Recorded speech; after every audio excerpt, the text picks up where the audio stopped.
we're dreaming of reaching our first 1,000 subscribers. Subscribe and be the first to discover new stories every day. I'm sitting in the middle of a crowded diner, the kind with sticky tables and waitresses who call you Han. It's a Saturday, and the place is buzzing, forks clinking, some guy in the corner laughing too loud. I'm staring at my coffee, black and bitter, trying to ignore the weight in my chest. Across from me, Natalie's got her tablet out, tapping away, her lips pursed like she's solving world hunger. She doesn't look up when she says, "You didn't log your hours this week. It's messing up the budget." Her voice is calm, but it cuts like a dull knife. I grip the mug so hard my knuckles turn white. For a second, I want to flip the table, let the coffee spill, let the whole damn place see how tired I am of being a line item in her system. Instead, I just nod. Yeah, I'll do it later. But I know I won't. And she knows it too. My name's Roy. I'm 42, a painter and plasterer by trade. I work with my hands, brushes, rollers, bags of spackle, the smell of primer stuck in my skin no matter how much I scrub. It's not glamorous, but it's honest. You take a cracked, ugly wall, and you make it smooth. You see the change. No bullshit, no meetings, just results. I drive an old Ford pickup, pay my taxes, and come home with paint flecks in my hair. Life's simple, or at least it used to be. I met Natalie 3 years ago on a job. I was painting a townhouse, one of those fancy ones with too many windows. She was the designer, always buzzing around with a tablet, a measuring tape, and a thermos of coffee that probably cost more than my toolbox. Most people like her, polished, always planning, get on my nerves. But Natalie was different. She'd laugh at her own mistakes, get plaster dust on her jeans and not care, talk about paint shades like they were the meaning of life. One evening, we got stuck late at the site, arguing over which white was warmer, eggshell or alabaster. I thought it was ridiculous, but her passion was infectious, her eyes lighting up as she waved color swatches like they held the secrets of the universe. That night, we ended up driving to a diner, not saying much, just sitting in my truck with the radio low, some old country song humming through the speakers. It wasn't awkward. It was easy, like we'd been doing it forever. A few weeks later, we were out on a whim, 2 a.m., chasing down a 24-hour ice cream joint. She was singing along to some cheesy pop song, off-key and not caring, her hair whipping in the open window. We sat on the hood of my truck, eating sundaes, laughing as melted ice cream dripped on our shoes. She leaned against me, pointing out how the neon sign made the pavement glow pink. "Look at that," she said, her voice soft, like she'd found a hidden treasure. That was Natalie, alive, noticing every detail, making the world feel bigger. One Sunday, we took a spontaneous road trip, just driving nowhere, ending up at some roadside stand selling peaches. She haggled with the vendor, grinning, then handed me a peach, juice dripping down her wrist. "Taste this," she said, and when I bit into it, she laughed at the mess on my chin, wiping it with her sleeve. Another time, we were in her kitchen, her trying to teach me the difference between turquoise and mint. I kept saying, "It's all blue, Nat," and she'd swap my arm, laughing, calling me hopeless. Later that week, I fixed a wobbly stool in her dining room, tightening the legs while she sat cross-legged on the floor, sketching designs. When I finished, she grabbed my face, kissed me hard, and said, "You're my hero." It was half joking, but her eyes weren't. Then there was the night she reorganized my toolbox, sockets in one tray, wrenches in another. I said it was fine as it was. She called it chaos. We went back and forth, loud and laughing, until we ended up tangled on the couch, her head on my chest, both of us too tired to care who won. One evening, she decided the fridge needed optimizing. She spent an hour sorting condiments by type, color, expiration date. I teased her, pulling out a ketchup bottle just to mess with her system. She tackled me to the floor, both of us laughing until we couldn't breathe. We started seeing each other on weekends. Movies, burgers, walks in the park where she'd point out the exact shade of green on the trees, like it was a secret only she could see. One night, we bought a cheap grill and cooked steaks in her backyard. Her house was small but perfect. Wooden coasters, cushions that matched the rug, a spice rack organized by cuisine. I was living in a rented room at the time, crashing at a buddy's place, so when she asked me to move in, I didn't hesitate. Packed my duffel, grabbed my tools, and showed up at her door like it was the most natural thing in the world. The first year was great. She'd tease me about leaving my boots by the door, tracking mud in. I'd roll my eyes when she spent 20 minutes rearranging her spice jars, alphabetical one week, color-coded the next. We'd cook together, her chopping vegetables with surgical precision while I threw stuff in a pan and hoped for the best. Evenings were for Netflix or sitting on her back porch, listening to crickets, her head on my shoulder. We didn't need much. Just each other. She worked from home, designing interiors for rich folks who wanted their homes to look like magazine spreads. I'd leave at dawn for job sites, come back smelling like sawdust and sweat. She'd have dinner ready. Nothing fancy, maybe pasta or tacos, and we'd talk about our days. She'd tell me about a client who wanted gold wallpaper, and I'd tell her about a guy on the crew who dropped a bucket of paint off a ladder. We laughed a lot, argued sometimes, but it was the good kind, quick, loud, and over by bedtime. I thought we had something solid, something real. Then it started to change. Slow at first, like a crack you don't notice until it's spiderwebbed across the whole wall. It was around the time her dad got sick, lung issues, in and out of the hospital for months. She'd come back from visits pale, quiet, her hands fidgeting like she was trying to hold the world together. Or maybe it was that big client who pulled a contract over a late delivery, leaving her scrambling to save her reputation. I don't know exactly when it shifted, but one day, she stopped trusting the world and started trying to organize it instead. It began with lists on the fridge, groceries, errands, bills. Fine, I thought, she's organized. No big deal. Then came the color-coded sticky notes. Blue for chores, yellow for personal goals, pink for us. I'd come home and find a new schedule. Tuesday, 7 o'clock dinner, 8 o'clock gym, 9 o'clock plan next week. I laughed it off. You running a boot camp or what? She'd smile, but it wasn't the old smile. It was tight, like she was checking a box. Then came the apps. She got obsessed with tracking everything: sleep, steps, calories, even how much water we drank. One night, she looked up from her phone and said, "You didn't log your activity today. You should at least hit 10,000 steps." I stared at her, paint still under my nails from a 10-hour shift. I hauled 50 pounds of plaster up 3 flights of stairs. That count?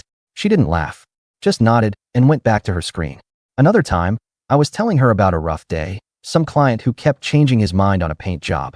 I caught her typing while I talked. "What are you doing?" I asked. She glanced up, casual as hell. "Just noting your emotional reactions.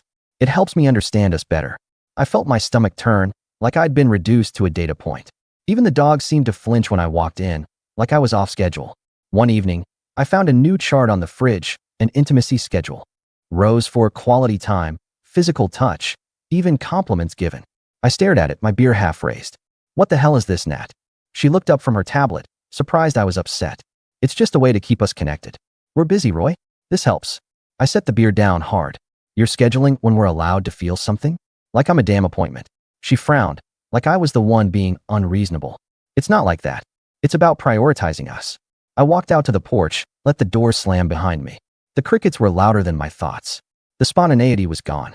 No more last-minute drives to get ice cream or lazy Sundays on the couch. Everything was planned. Even our weekends had itineraries. Saturday, 8:30 breakfast, 9 o'clock hardware store, 10:30 walk, 12 o'clock clean the garage. I tried to go along with it, thinking it was her way of coping with her dad's illness, the client mess, whatever was eating at her. But it started to feel like I wasn't her partner anymore. I was a task, a row in her spreadsheet. It got worse. She started treating me like a project. If I did the dishes, she'd give me this little approving nod, like I'd passed a test. If I fixed something around the house, a leaky faucet, a loose shelf, she'd be all over me, like it was a reward for good behavior. But if I came home beat and just wanted to crash, silence. Cold, heavy silence. One morning, I woke up to find my phone wallpaper changed to some motivational quote about discipline. I switched it back without a word, but it stung. Even my phone wasn't mine anymore. I tried to talk to her about it. One evening, over takeout, I said, "Nat, this tracking stuff, it's too much. I feel like I'm being inventoried." She looked surprised, then defensive. "You don't get it, Roy. This is how I show I care. Systems make things better. You just haven't adjusted yet." I didn't push it. What was the point? She was already halfway through typing something, probably logging my resistance to structure. Another time, we were at the hardware store, picking up paint for a job. I was joking with the clerk about how many shades of white exist, trying to lighten the mood. Natalie cut in, sharp. "Roy, you didn't update the budget for this. Can you do it now?" The clerk looked away, awkward. I felt my face burn. "I'll do it later," I muttered, but she handed me her phone. "It'll take a second." I walked to the truck and waited there, gripping the steering wheel until my knuckles ached. One night, we were at a friend's dinner party, a casual thing with burgers and beers. I was telling a story about a job site mishap. A guy tripped over a ladder, sent a can of paint flying. Everyone was laughing, the room warm with it. "God, Roy," our friend Mike said, wiping his eyes. "How do you not lose it on those jobs?" I grinned, ready to keep going, but Natalie cut in. Roy, you forgot to log the gas receipt in the budgeting app. The table went quiet. I felt every eye on me, like I was a kid who forgot his homework. Mike coughed, tried to change the subject, but the air was gone. Can we not do this here? I said, voice low. She shrugged, cool as ice. It's just a reminder. It takes 2 seconds. I didn't say another word, just grabbed my coat and walked out. Drove around for an hour, radio on, then off. I kept thinking, what happened to the girl who sang off-key in my truck? When did this turn into Excel? I started pulling away. I'd take longer routes home, stop by a buddy's place just to kill time. Vic, my old friend from the crew, noticed. He's a big guy, all tattoos and bad jokes, but he's been through his own mess. One night, we were at his place, watching a game, splitting a 6-pack. He looked at me, squinting. You look like shit, man. What's going on? I told him about the lists, the apps, the feeling of being managed. He snorted, cracking open another beer. Sounds like you're married to a spreadsheet, not a woman. You gonna keep living like her in turn? I didn't answer, just stared at the TV. Later, he leaned in, serious for once. Man, you gotta decide. You're either her handyman or you're out. Don't just sit there miserable. His words stuck, like paint you can't scrape off. I tried to make it work. One weekend, I spent hours fixing the shower, tracked down a rare gasket, got it perfect. She walked in, glanced at it, and said, noted. I'll update the maintenance log. No thanks, no warmth. Another time, I planned a dinner, steaks, her favorite. I even set the table, lit a candle, the whole deal. She came home, saw it, and frowned. This wasn't on the schedule. I had a call planned at 7. I ate alone that night, the candle burning down to nothing. I kept thinking about Vic's words, about choosing. I wanted to choose her, but I didn't know who she was anymore. That last week was hell. Every day, another reminder. Monday, she left a note. Log your calories, Roy. It's for your health. I crumpled it, tossed it in the trash. Tuesday, she texted me at work. Don't forget the dry cleaning. It's on the list. I was up to my elbows in plaster, didn't reply. Wednesday, I came home to find she'd rearranged my toolbox again, sockets lined up by size, like I couldn't find them myself. I slammed the lid shut, my hands shaking. Thursday, I tried one last time to reach her. Sat her down after dinner, looked her in the eye. Nat, I'm drowning here. I miss us, just us, no apps, no lists. Can we try that again?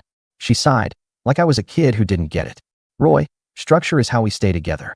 You'll see the benefits if you commit. Her voice was so calm, so certain, it made my chest ache. I nodded, but something in me shut off. By Friday, I was done. I felt like a tenant in my own life. Every move tracked, every breath judged. I wasn't her partner anymore. I was her employee, clocking in for approval. The breaking point came on Saturday morning. I was in the kitchen, still in my undershirt, sipping coffee, trying to wake up. My hands ached from a week of hauling plaster, my head heavy with the weight of her lists. I'd been chewing on Vic's words all week, feeling the truth of them settle in. I thought about the nights we'd laughed over spilled ice cream, the way she'd curl up against me on the porch, her hair smelling like lavender. That was gone, replaced by sticky notes and apps. I was done pretending I could live like this. I tried, God, I tried, but I couldn't find her in there anymore. Natalie walked in, tablet in hand, and slid it across the table. Here's the weekend plan, she said. Windows need cleaning, the faucet's still leaking, and there's a crack by the stairs. If you want a night to be fun, you know what to do. She said it so casually, like it was normal to dangle intimacy like a carrot. I didn't look at the tablet, just stared at my coffee, the steam curling up like the last of my patience. My chest was tight, my hands twitching. I saw her in my head, not this version, but the one who'd laughed at a peach dripping down her wrist, who'd tackled me over a ketchup bottle. I saw myself, too, before I became a box to check, a variable in her equation. You serious? I said, voice low, like a warning shot. She blinked, confused. We agreed on this, Roy. You know how the system works. That word, system, snapped something in me. I stood up, slow, the chair scraping the floor. Natalie, I'm not a piece of furniture you order from a catalog. I'm not a checklist. I'm a person, with hands that hurt from work, with a life I'm trying to live. I'm not your damn project. She opened her mouth, but I wasn't done. I tried, Nat. I fixed your shower, planned your damn dinner, followed your lists. I sat there while you tracked my steps, my meals, my damn emotions. And for what? A nod? A note in your app? I'm not a line item you get to manage. You want everything perfect? Be my boss. But don't be my wife. I'm not living like this, following your rulebook. If that's what you need, write a new plan. Call it Roy's Gone. Step 1, I'm out. I didn't wait for her to respond. I went upstairs, grabbed a bag, and started packing. Clothes, tools, a couple of books, my copy of Lonesome Dove, worn from years of rereading. She stood at the bottom of the stairs, silent, her tablet still in her hand. No yelling, no tears, just this stunned look, like she hadn't seen it coming. I didn't make a scene. Just walked out, got in my truck, and drove. The engine rumbled, the road stretched out, and for the first time in months, I felt the weight lift, even if it left a hollow spot behind. It wasn't dramatic. It was just done. I found a studio apartment a few blocks from my latest job site. Nothing fancy, peeling linoleum, a noisy AC unit, a couch that sagged in the middle. But it was mine. First night, I lay on that lumpy couch, staring at the ceiling, the silence loud in my ears. I kept waiting for a text, a notification, something telling me to log my sleep or plan my day. Nothing came. I closed my eyes, let the quiet settle over me like dust. For the first time in months, I could breathe. I painted the walls a deep green, bold and messy, not some neutral beige to match the vibe. It wasn't perfect, streaks showing where the roller missed, but it felt alive. I bought a cheap microwave, a folding table, and ordered a pizza, extra cheese, no sharing. Ate it straight from the box, no plates, no rules. I cooked bacon on a skillet, no timer, let it burn a little just because I could. Hung a crooked poster of a '69 Mustang on the wall, nobody fixed it.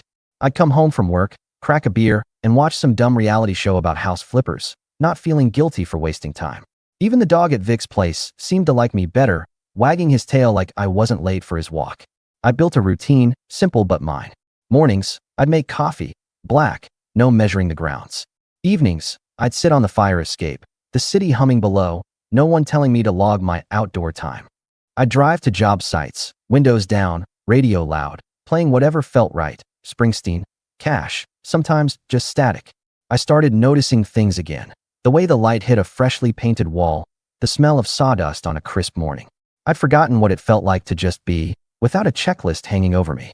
One night, about a month in, I sat on the couch, a half-empty beer in my hand. The TV was off, the room quiet except for the hum of the AC.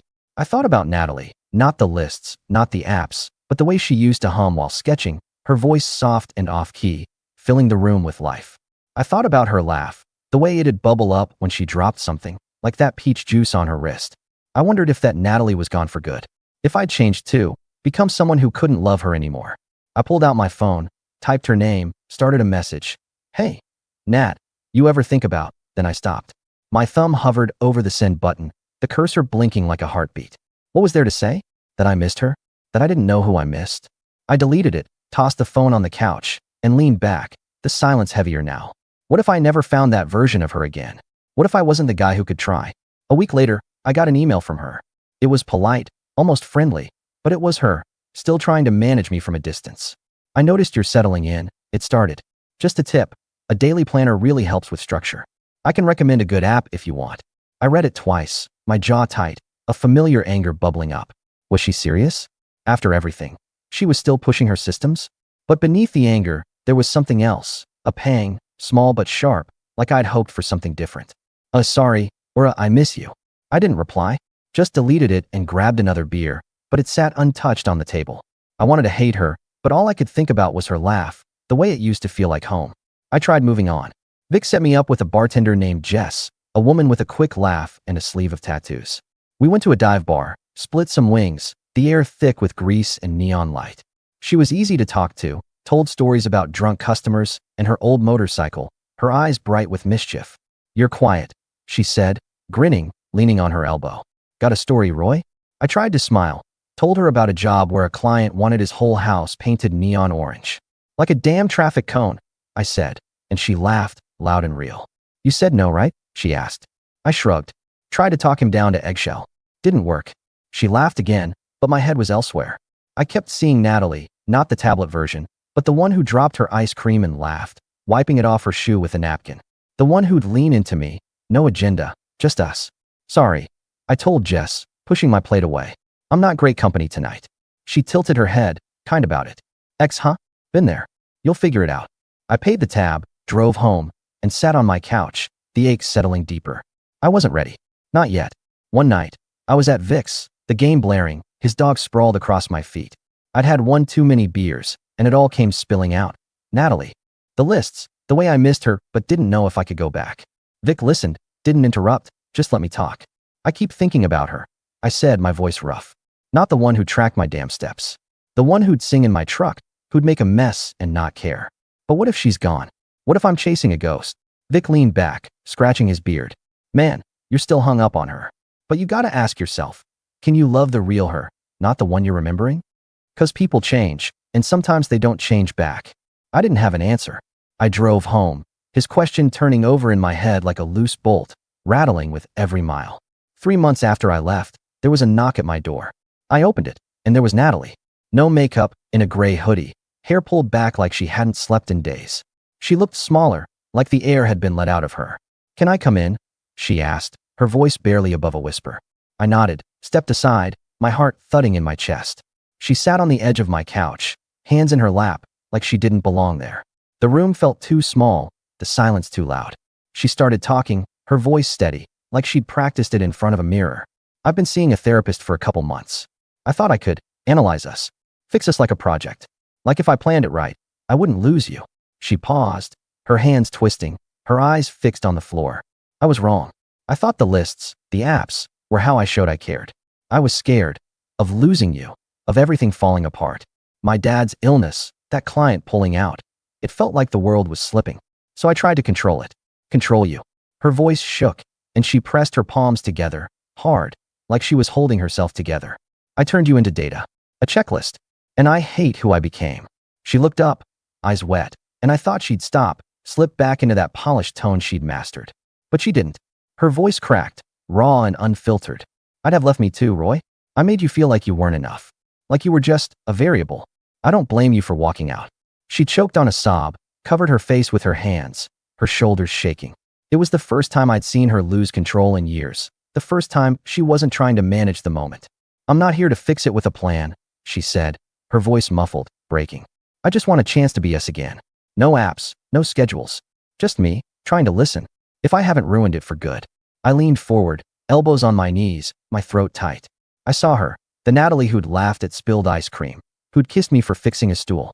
But I also saw the tablet, the lists, the coldness that had pushed me out the door. "So what now, Nat?" I said, sharper than I meant. "You gonna show up with a new app to fix this?" She wiped her eyes, gave a small, broken laugh. "No apps. No schedules. I'm done with that. I just want to show you I'm different. If you'll let me." Her voice was quiet, but it wasn't rehearsed anymore. It was her, raw and scared, no script to lean on. I didn't answer right away. Vic's question echoed in my head. Could I love the real her? The one sitting here, trembling, not the one I'd built up in my memories? I thought about the email, the way it had pissed me off, but also left me hoping for something more. I thought about Jess, how easy it had been to talk to her, but how it wasn't enough. I reached for my keys, pulled one off the ring, and held it for a long moment, feeling its weight. The silence stretched between us, heavy but not empty, like we were both waiting for the other to break it. "You want to try again? You do it without a script," I said finally, my voice steady. "No templates, no plans.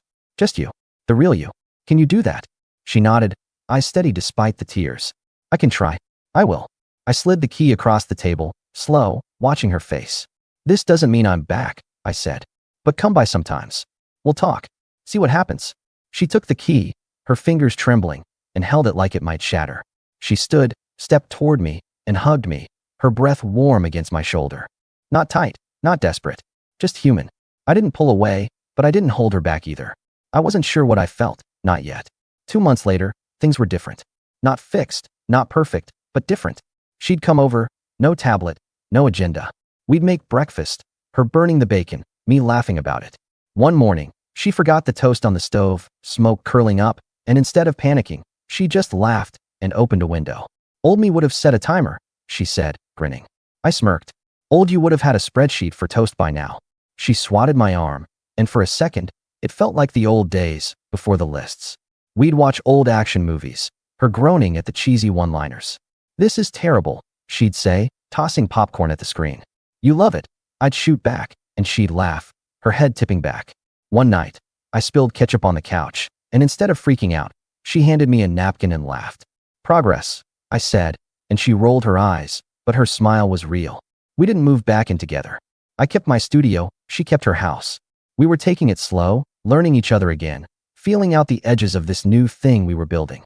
One evening, we were at her place, sprawled on the couch, some dumb game show on TV.